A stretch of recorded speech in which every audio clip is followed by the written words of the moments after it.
Hello, Gemini, and welcome to your horoscope reading at the Oracle of Atlantis. I hope you are doing well today. We are getting into your Libra season horoscope reading. This will be a timeless reading, however, it is set to air during Libra season. Libra season is the house of marriage, partnership, justice, balance, and karma.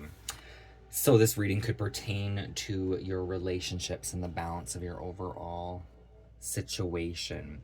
The current phase of the moon at the time of this recording, we have the balsamic moon in Virgo, which is a time of negotiation and planting seeds. The routines that have worked in the past are no longer appropriate in some way and must change. You must accept these enforced changes before you can move on. So that is from the Moon Oracle connected to the date of the time of this reading. So please keep in mind that these readings are timeless. If you do not connect to this particular reading, you may want to check out your Mercury placement reading in your natal chart with that Virgo's energy, or if you have a lot of Virgo placements in your chart, Virgo's reading may have more guidance for you. We're starting your reading with the Druid Animal Oracle. But the first thing you need to know or be made aware of for Gemini.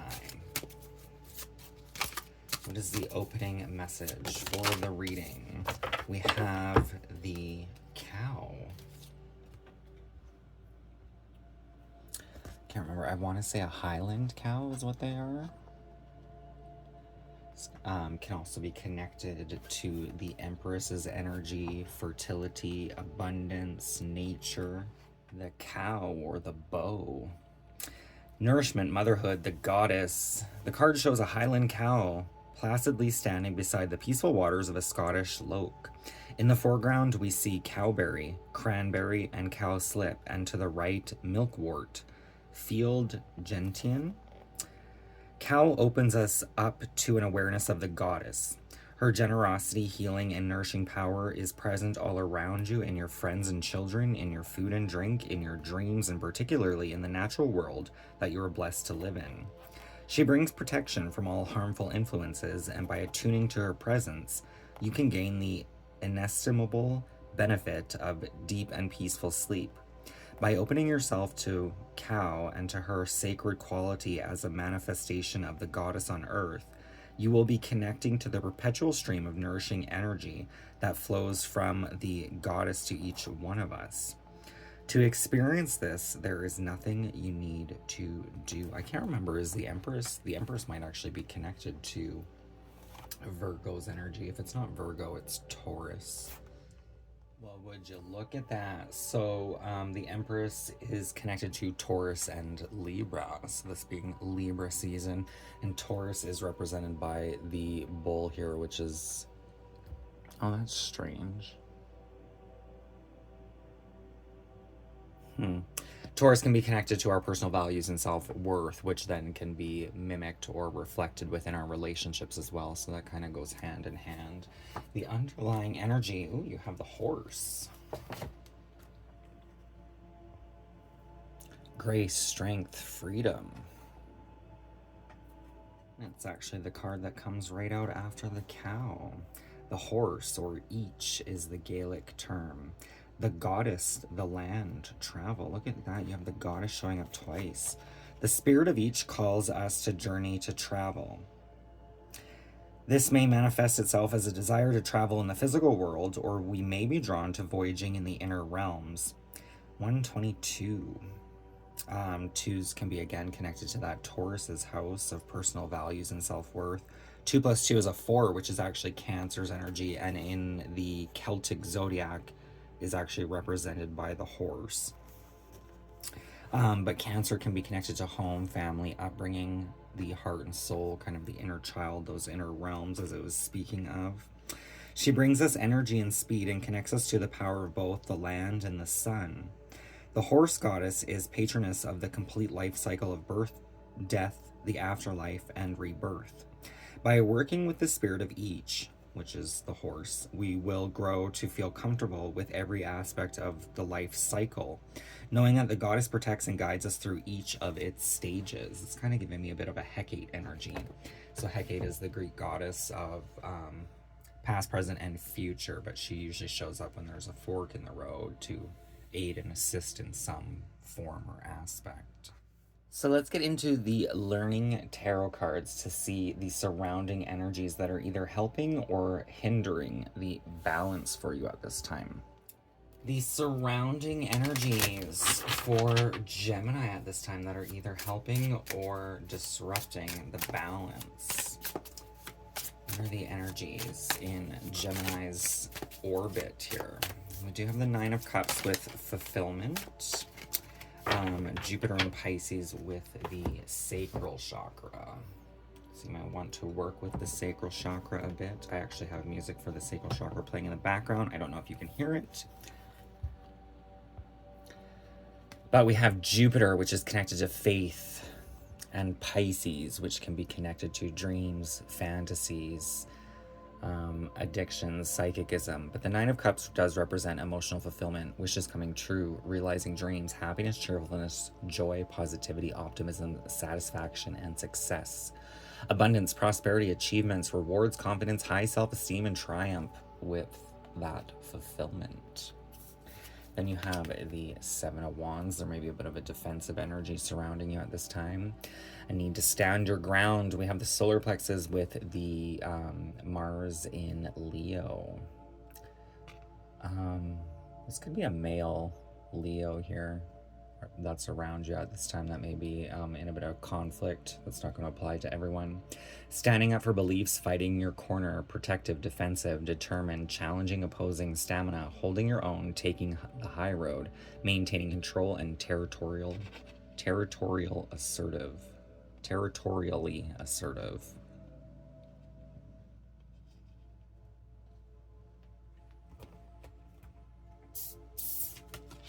Ooh, oh my god, that's funny that came out. The King of Wands with leadership. The reason why I say it's funny is because I did say we might have a male Leo here, which the King of Wands definitely a male around you of leadership. This may even be the energy that you're giving off, Gemini. We have the third eye with the sun in Aries, so this could be a male Aries as well. Being in charge, decisiveness, independence, loyalty, optimism, impulsiveness, unexpected income. Someone who inspires others to creative achievement. An adventurous man who takes charge and initiates many projects and irritates many people is what I thought I was going to say. Ooh, and you have the Magician. I have all the resources I need, inner and outer, to manifest your destiny. We have the throat chakra, speaking and communicating the truth with spirit, the divine. We have Mercury's planet here. Mercury is the ruling planet of Gemini as well as Virgo. So that's kind of connecting me back to if you have a lot of Virgo placements in your chart, you may want to check out that reading. I can't even tell you what that reading is about because I haven't done it yet. Creativity, action, power, manifestation, skill, magic, work, self-employment, a smooth talker, having the gift of gab. Willpower, directing your will, creative visualization, manifesting your desires. There can be a bit of a trick with the manifestation not to manifest your fears here. I just had the Magician kind of show up in a dream not too long ago, and it was kind of trying to manifest my, I don't know, it's like a fear but kind of a desire at the same time. So it's almost like you want to check that energy so you don't manifest something by accident here. Somebody around you may be in the middle of creating something, whether it's a business or project or an event.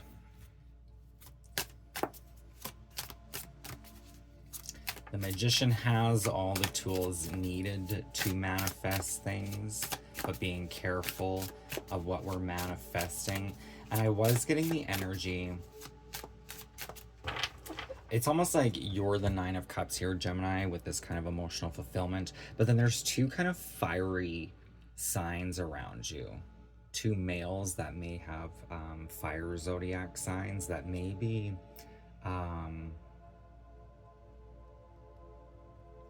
I was just kind of noticing that impulsive, or they may get kind of heated or defensive. So be careful not to, we become like those we surround ourselves with, right? So if there's anger and aggression here, these two energies, it has the potential to affect what you're manifesting here. So just to use caution. You don't necessarily need to follow the crowd here, especially with that Nine of Cups. It actually shows more fulfillment in one's own energy. Then we have the Hermit, which is a very solitary card. I honor my spiritual self. We have Chiron and Virgo's energy with the third eye. Soul searching, spiritual enlightenment, self-reflection, introspection, contemplation, inner guidance, solitude, and sanctuary, the process of searching for deeper truths. The currents of universal being flow through me. Patience is a virtue.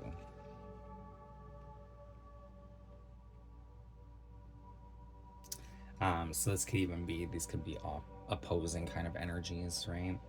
You may want to manifest something, but if it's for good or bad, you may want to examine why you want to manifest it in the first place, because a lot of things we want to create or manifest through a feeling of lack, right? And there is this kind of emotional fulfillment around you. You don't need to necessarily create something from lower base type energies or vibrations here. You have the power to do a little bit of soul searching and take some time in isolation. With that Seven of Wands, being in the Hermit mode can also produce a bit of defensiveness, if you will. So let's get into the Akashic Truth Oracle cards to get any advice and guidance on these energies that are surrounding you. So what is the advice? Relationship advice or advice for the surrounding energies, either helping or disrupting the balance for Gemini. What is the advice? Fulfillment, leadership, standing your ground, the Magician and the Hermit. Expand your horizons, chill out and pause. Kind of makes sense with that Magician's energy, right? Taking a pause with the Hermit, not necessarily putting some sort of plan into action yet, reassessing a little bit here. Expand your horizons.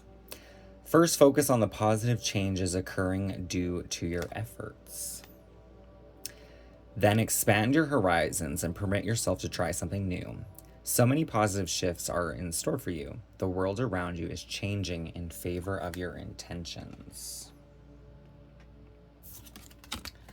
Chill the fuck out, Gemini. Calm down. It's happening. Divine timing. Don't panic when things go wrong. Stay calm. Being calm allows you to see the situation clearly and make the right decisions. Stay calm and deal with life's challenges with ease. Finding your center, your calm. And a need to take a pause. You've been asked to pause before making a quick decision and moving forward. Allow yourself to step back. Look at all the possible outcomes and make sure you're heading in the right direction before moving forward. Makes sense with that Hermit's energy. A little self-reflection, weighing the pros and cons. Seeing multiple choices or directions before you, but making an informed choice instead of a rushed one here. So now let's get into the Star Codes Astro Oracle to see where you can strike a harmonious balance to relax any tension. Just pop those back there, maybe. Will they fit? Sure they will. So where can Gemini find a harmonious balance and release any tension?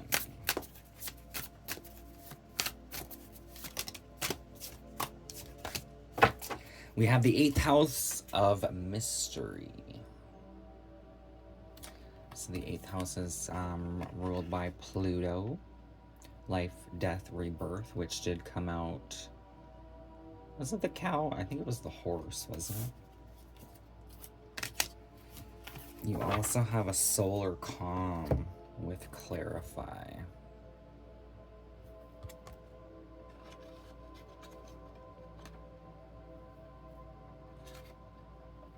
Meditation helps. Turn down the noise of the outer world and listen with clarity to the knowing within. Let go of the details of the story and feel the call to spirit, to connection, and to the interconnectedness of all existence. In this quiet clarity, you can see far away to the distant stars and come to understand the overarching patterns. That was the gift of the solar calm. So the 8th house of mystery.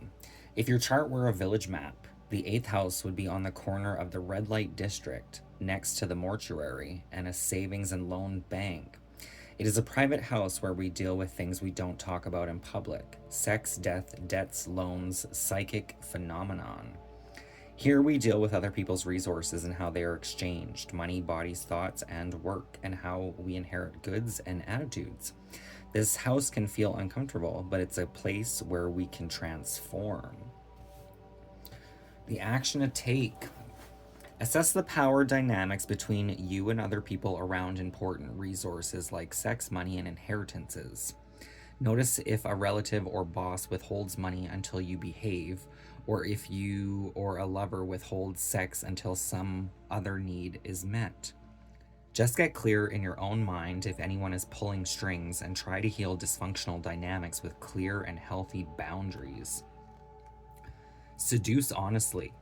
Not all strange sexual dynamics or unusual financial agreements are a problem. If you understand your peculiarities and don't feel coerced or controlled by them, they are just part of who you are. Financial investors and advisors, consultants, ministers, and lovers, intuitives, brain trust, auctioneers, and investigators all work with the 8th house affairs, and if they work with integrity, do so productively. Develop your 2nd house resources, your own money, sense of worth, and body confidence, which we did have that angel number 22 coming through. Cal being connected to Taurus's energy, right, with that 2nd house of self-worth, confidence, your own money, to strengthen your freedom and bargaining power and operate in this realm with grace. Engage the resources handed to you, but make your own judgment calls. The 8th house calls for one last freedom, to acknowledge that death exists and be fully alive in response. The challenge. It can be tempting to manipulate by withholding love, power, or money, and hard to step away when someone else is jerking those chains. Face your worst fears and step through. Feel that liberation. The trap of manipulation falls away when you don't bite the hook. If you're trying to let people manipulate you or manipulate others through kind of more sounding more like egotistical mind games more than anything. Manipulating, I mean, it's kind of coming off that way if it's coming from a darker place, like I don't know, say you have a spouse that kind of puts you down and makes you feel small to keep you around, right, when spirit is trying to get you to fly the fucking coop. That's not necessarily going to be the story for everyone, but I'm just kind of using that as an example. So let's see what else you need to know with the angel number messages. So what else does Gemini need to know at this time? The Gemini collective, we have 6, going back to that house of Virgo. I am nurturing. Your heart is your gift. You are a natural-born nurturer and have a great talent for helping and healing others. You are the epitome of self-sacrifice and a protector of those you love. I am nurturing. It's interesting because it's almost like your other half here. I'm just with that Virgo energy coming through at the beginning of your reading with the moon being in Virgo. Virgo is ruled by Mercury as well, so that could be like kind of like in a way sort of like the other half to yourself, right? Two different elements being ruled by the same planet. And Virgo is of the earth element, which you have really earth kind of based animal spirit guides. I mean, all animals are from earth technically, but you have the cow and the horse, which is definitely grounded and stable kind of earth energies. So you definitely may want to look into some Virgo readings from time to time. You also have 9, 69, Cancer's energy, home, family, and hearth. It's your compassion that makes you shine. You are devoted to helping the greater good and have a strong talent for speaking up for others. Your soul is most satisfied when you are being of service. I am compassionate. Which is when you are being of service, which that is the house of Virgo in its essence, the house of service and health. The Avalon Magic wants to speak for your closing message. Closing message for Gemini. Chill out, relax, maybe explore new horizons. That's kind of crazy. I'm just the card that wanted to come out. The reason why I'm saying it's crazy is because it's almost like you blended these two animals together, right? I know this is technically a deer, but just with the horns. Honor your commitments, be loyal to your soul's longings. This is where you will find joy. Honor your commitments, be loyal to your soul's longings. This is where you will find joy. Helping and healing others. You are the epitome of self-sacrifice and a protector of those you love. You are devoting to helping the greater good and have a strong talent for speaking up for others. I was noticing these two cards are kind of reflected in this card. Honor your commitments. Be loyal to your soul's longings. This is where you will find joy.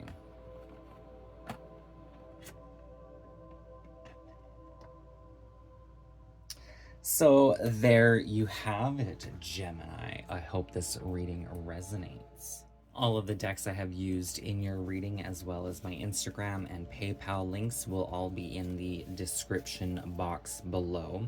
If this reading did resonate with you, please feel free to hit that thumbs up and don't forget to subscribe. That'd be greatly appreciated. All donations are also appreciated and welcomed. I will see you next time, and thank you so much for watching. Bye for now.